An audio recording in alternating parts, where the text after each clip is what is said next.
अस्सलाम वालेकुम, मैं जमील फारूकी हूँ। आप मेरा ऑफिशियल यूट्यूब चैनल देख रहे हैं। आज अप्रैल 2025 की 29 तारीख है, मंगल का दिन है। जिस वक्त ये वीडियो रिकॉर्ड हो रही है पाकिस्तानी वक्त के मुताबिक दोपहर के 1 बज चुके हैं। मेरी अंडरस्टैंडिंग में, मेरी नज़र में अब तक की 3-4 टॉप स्टोरीज, टॉप डेवलपमेंट्स, बड़ी खबरें हैं जो मैं आपके साथ शेयर करना चाहूँगा।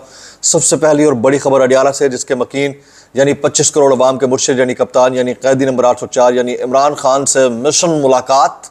बहनों की आज मुलाकात होती है या नहीं होती, लेकिन याद रखिएगा असल तूफान अभी आने लगा है।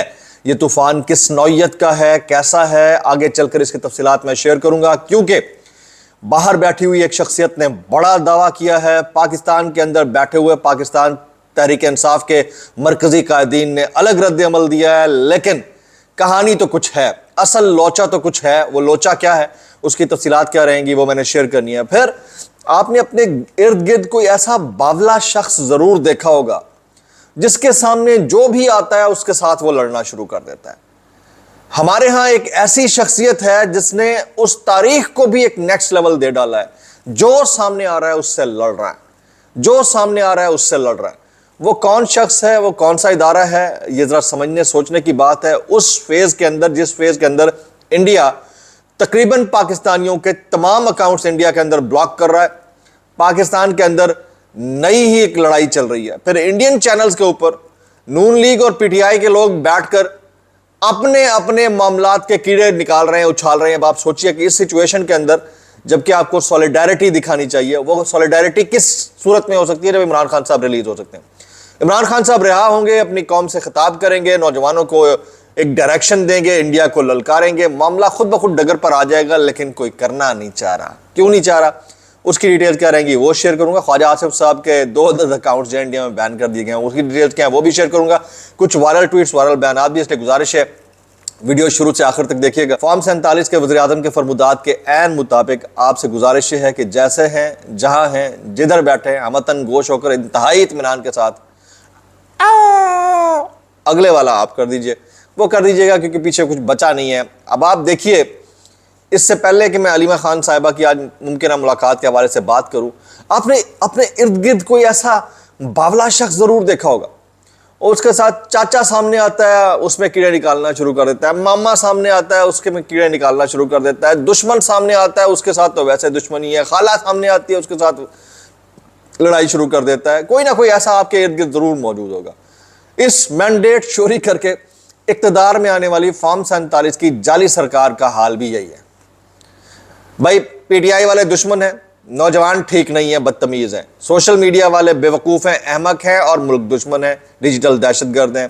फिर इमरान खान बंदा ठीक नहीं है। अब ओवरसीज़ पाकिस्तानी जो है वो पाकिस्तान मुखालिफ बयानिए के ऊपर खड़े हुए हैं। इंडिया जो है वो हमारी तरक्की से जलता है। और भाई, खुदा का खौफ करो यार, खुदा का खौफ करो यार।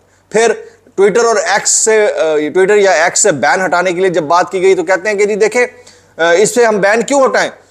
इन्होंने हाल ही में जो 2-4 वाकयात हुए हैं उसमें इंडिया के बयानिए का साथ दिया था। मतलब यार, कोई खुदा का खौफ करो। इस वक्त ये वॉरफेयर जो है वो डिजिटल वॉरफेयर है। आप इसके अंदर अपने लोगों के ऊपर पाबंदी लगाकर अपने जो टाउट्स हैं उनके भी अकाउंट्स पर इंडिया में पाबंदी लगवा रहे हो, और उनको खुलकर बोलने की इजाजत तो दो। ये वॉरफेयर जो है वो चेंज हो चुके हैं, मोड्स चेंज हो चुके हैं, लेकिन इनको समझ में नहीं आ रही। तो मुझे याद आता है बचपन में हमारा एक क्लास फेलो हुआ करता था, तो वो भी उसके सामने जो आता था ना उससे वो कहता था नहीं ये ठीक नहीं है, ये ठीक नहीं है। कभी उसने अपने गिरबान में झांक कर ये नहीं देखा कि इत्थे मैं गलत करने आ। जब आपको ये रियलाइजेशन हो जाती है कि मैं गलत कर रहा हूं, तो फिर मामला ठीक हो जाते हैं। आज जो है, अल्लाह करे कि ये अकल आ जाए वक्त, इससे पहले कि पानी सर के ऊपर से गुजर जाए। जो इनकी हरकतें हैं उससे तो लग रहा है कि बिल्कुल ऐसा कुछ नहीं होगा। एक तो जी पीका जो है वो मंजूर करा लिया गया, पीका कह रहा हूँ, अथॉरिटी मंजूर करा ली गई है सोशल मीडिया के हवाले से, रेगुलेशन और रेगुलेशन के निफाज के हवाले से। तो ठीक है, वैसे कौन सा आप पूछ कर रहे थे, अब जरा आपने बता दिया, कोई फर्क नहीं पड़ता। लेकिन जब फर्क नहीं पड़ता ना, तो जब आप डिसेंसिटाइज हो जाते हैं तो आने वाले दिनों में कुछ भी होता रहता है। अलीमा खान साहिबा की आज मुमकिना मुलाकात है। देखना यह है कि उनको कायम मुकाम चीफ जस्टिस डोगर साहब के ऑर्डर, यानी जो इस्लामाबाद हाई कोर्ट के चीफ जस्टिस साहब हैं, उनके ऑर्डर के ऐन मुताबिक मिलने दिया जाता है, या आज भी वही रखना डाला जाता है जो रखना हमेशा से डाला जाता रहा है। यहाँ पर सवाल ये भी है कि अलीमा खान साहिबा इन रिस्पॉन्स क्या करेंगी? क्या आज वो धरने की बात करेंगी? क्या उनकी पार्टी जो हर मामले के ऊपर वफाक का साथ देती दिखाई देती है, क्या इस मामले के ऊपर इमरान खान साहब की बहनों का साथ देती हुई नजर आएगी? क्योंकि आज उन्होंने जो नहरों का रोला था उसके ऊपर तो अली अमीन गंडापुर साहब ने बोल दिया कि वो रोला खत्म हो गया, ठीक है, लेकिन ये बात करेंगे कि इमरान खान साहब को रिलीज कब किया जाएगा, इसके ऊपर तो अभी तक किसी ने कोई बात नहीं की और ना ही इसके ऊपर कोई स्टेटमेंट आ रहा है, ना ही इसके ऊपर कोई डिस्कोर्स हो रही है।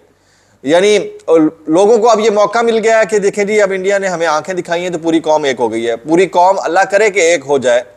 अगर आप एक और ऐसी शख्सियत जो कि पूरी कौम के 70% नौजवानों के महबूब लीडर हैं उनको भी ऑन बोर्ड कर लेंगे तो मसला क्या है?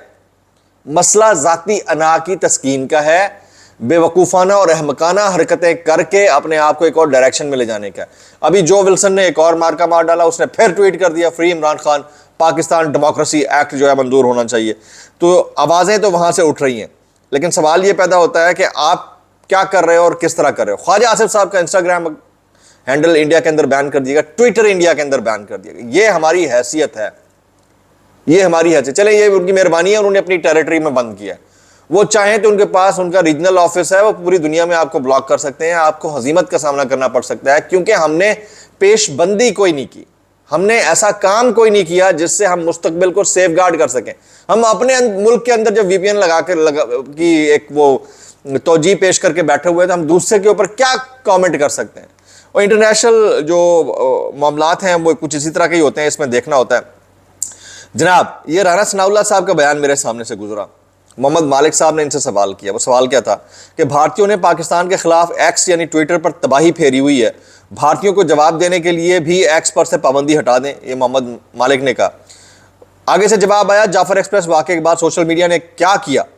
ये सोशल मीडिया और इंडिया मिले हुए थे। यार, इनको ऐसा लगता है कि हर बंदा ही साजिशी है, हर बंदा ही साजिशी है। ये लोगों की अपनी ओपिनियन हो सकती है भाई। अब इंडियन चैनल्स के ऊपर बैठकर जो आपस में बैठकर लड़ रहे हैं, वो उसको उसके लीडर को कुछ बोल रहा है, वो उसको, हमारी मुल्क की सियासी जमातों के लोग, हमारे यहाँ तो उनके गेस्ट की अपीयरेंस ही मना है, उधर वो हमारे गेस्ट को दिखा के उनका तमस्खुर उड़ा रहे हैं, उनकी हरकतें दिखा रहे हैं, ये देखें, ये चेक करें, ये हालत है इनकी। तो इसको किसने कंट्रोल करना है? कंट्रोल कैसे? कंट्रोल इन ए सेंस कि आप उस जगह के ऊपर जाकर हैमर करते हैं जो जगह उस सारे निज़ाम को ठीक कर देती है। वो है अडियाला का रास्ता, उसको पकड़े, 2 मिनट के अंदर सबकी डायरेक्शन ठीक हो जानी है और फिर आप यकमुश्त होकर दुश्मन के बयानिए के जवाब दें। लेकिन ये समझ से बाहर है। और फिर ख्वाजा आसिफ साहब अपने इंस्टाग्राम को बैन होने के ऊपर कहते हैं ये हमारे बयानिए की सच की फतह है। वाह जी वाह, ਤੁਹਾਡਾ इंस्टाग्राम दुनिया के कितने लोग देखते सी, उतने जितने पीटीवी के आपके एंकरों को देखा जाता है। ठीक है, ये रियलिटी है, this is the top reality. अच्छा, आगे चलते हैं। मियाँ शहबाज शरीफ साहब की ज़ेर सदारत मुश्तरका मफादात काउंसिल का 52वां इजलास जो है वो आज हुआ है। पाकिस्तान एक पुरअमन और जिम्मेदार मुल्क है, लेकिन अपने दिफा करना खूब जानते हैं और अला बला। और फिर नहरों के मामले के ऊपर दरिया सिंध से नहरें निकालने का जो मंसूबा था वो ख़त्म कर दिया गया। ये अली अमीन गंडापुर साहब के कमेंट्स हैं आफ्टर द मीट। लेकिन बैरिस्टर शहजाद अकबर साहब ने एक पेंडोराज बॉक्स खोल दिया। ये नए तूफान का शख्साना है, अगर तो ये सच है, क्योंकि दावा बहुत बड़ा है। उनने कहा कि इस इजलास से पहले एक और छोटी मीटिंग हुई जिसमें बहुत कुछ ऐसा किया गया है जो कि नहीं होना चाहिए था। अब ये बहुत बड़ा दावा है, बहुत बड़ा दावा है। अब इसके ऊपर अगर कहीं कोई कॉम्प्रोमाइजेज हैं, पैसा चलाया जा रहा है माइंस एंड मिनरल बिल के हवाले से, तो फिर तो केपीके गवर्नमेंट को जवाबदेह होना पड़ेगा। और अगर ये महज गप है, खबर नहीं है, इसके पीछे हकीकत नहीं है, तो फिर आप समझिए कि लोगों का ट्रस्ट जो है वो शहजाद अकबर साहब से उठ जाएगा।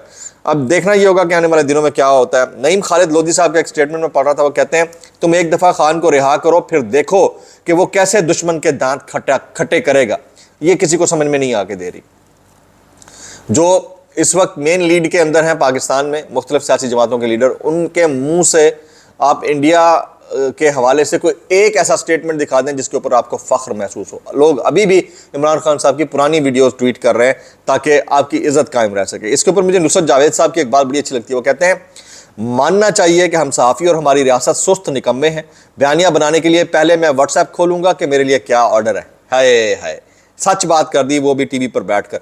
मैं अभी थोड़ी देर पहले सनम जावेद खान का देख रहा था, मुबैना तौर के ऊपर वो कहती हैं कि उनको बहुत धक्कम पेल की गई है और उनको उनको निशानात पड़ गए हैं जिस्म के ऊपर, ये उन्होंने अदालत के अंदर बयान दिया है। अब इसमें कितनी सदाकत है ये देखना पड़ेगा जी। कुछ वायरल बयान इस डिस्क्लेमर के साथ, अगर आपको मेरी बात भी लगती है माजद है लगती है टाइम और जब लगती है सानू की, कैसे कर लेते हो यार। जावेद हाशमी साहब कहते हैं इमरान खान को आप भुट्टो नहीं बना सकते, ये इससे ज़्यादा ताकत के साथ बैठा है, मैंडेट इमरान खान के पास है, उसे मजीद ज़्यादा अरसा जेल में रखेंगे तो फिर आप कहीं के नहीं रहेंगे, ये उनको समझ नहीं आके दे रही। फैसल वाड़ा साहब कहते हैं मैं ये नहीं कह रहा किसी को माफ़ कर दें, लेकिन ये हमारे घर का मामला है, 9 मई को बाद में देख लेंगे। शहबाज शरीफ के पास लीडर बनने का, स्टेट्समैन बनने का मौका है, ऑल पार्टीज बुलाएं, कॉन्फ्रेंस बुलाएं। शहबाज शरीफ साहब को स्टेट्समैन क्यों बना रहे हैं आप?